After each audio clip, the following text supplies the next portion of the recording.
Hi friends, இந்த வீடியோவில் வந்து நம்ம என்ன பார்க்க போகிறோம் அப்படின்னு கேட்டிங்கன்னா, இப்போ வந்து நம்மளோட சூரரை போற்று திரைப்படத்தில் வந்து முதல்ல வந்து சூர்யா நடிக்க இல்லை.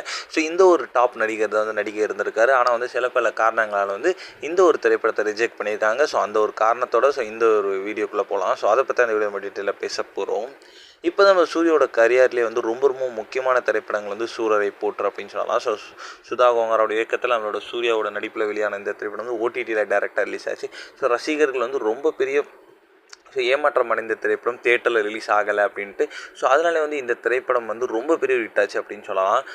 இந்த திரைப்படத்தில் சூர்யாவோட ஆக்டிங் வந்து ரொம்ப யதார்த்தமாக இருக்கும் அப்படின்றது நிறைய பிரபலங்களும் வந்து சொல்லியிருப்பாங்க. நிறைய பாராட்டுகளும் வந்து இந்த திரைப்படத்துக்கு அப்புறமா சூர்யாவுக்கு வந்து கிடச்சிது.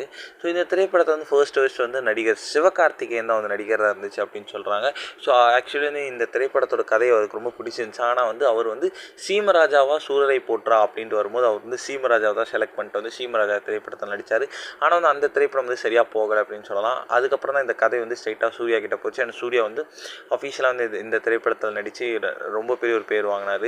இப்போ வந்து நம்மளோட புறநானூறு அப்படின்ற ஒரு பேரில் வந்து நம்மளோட சூர்யா வச்சு ஒரு படம் வந்து சுதா கோங்கரா வந்து ஸ்டார்ட் பண்ணியிருந்தாங்க. ஆனால் வந்து சில பல காரணங்களால் இப்போ வந்து சூர்யா வந்து அந்த திரைப்படத்தை வந்து விலகிட்டார்.